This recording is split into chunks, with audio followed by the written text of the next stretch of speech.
ರಾಜ್ಯಾದ್ಯಂತ ಇಂದು ನಾಗರ ಪಂಚಮಿ ಸಂಭ್ರಮ ಮನೆ ಮಾಡಿದೆ.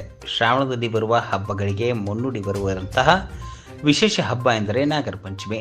ಶ್ರಾವಣ ಮಾಸದ ಶುಕ್ಲ ಪಕ್ಷದ ಪಂಚಮಿ ದಿನ ನಾಗರ ಪಂಚಮಿ ಹಬ್ಬವನ್ನು ಆಚರಿಸಲಾಗುತ್ತದೆ.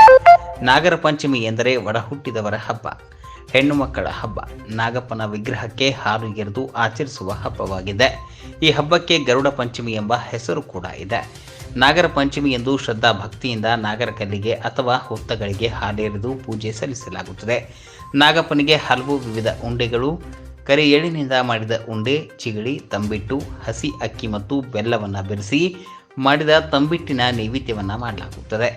ಅಣ್ಣ ತಂಗಿಯ ಪ್ರೀತಿ ಸಾರುವಂತಹ ಈ ಹಬ್ಬದಲ್ಲಿ ಅಕ್ಕ ತಂಗಿಯರು ಅಣ್ಣ ತಮ್ಮಂದಿರ ಆಯುಷ್ಯು, ಆರೋಗ್ಯ ಮತ್ತು ಸಕಲ ಸುಖಗಳನ್ನು ನೀಡುವಂತೆ ದೇವರಲ್ಲಿ ಪ್ರಾರ್ಥಿಸಿಕೊಳ್ಳುವ ದಿನವಾಗಿದೆ.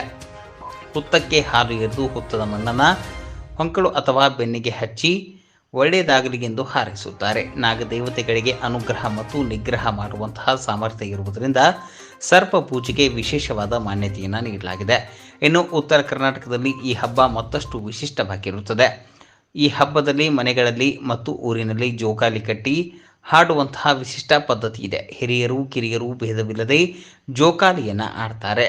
ನಾಗರ ಪಂಚಮಿ ಹಬ್ಬ ಉತ್ತರ ಕರ್ನಾಟಕ ಭಾಗದಲ್ಲಿ ಜೋಕಾಲಿ ಹಬ್ಬವೆಂದು ಪ್ರಸಿದ್ಧಿ ಪಡೆದಿದೆ.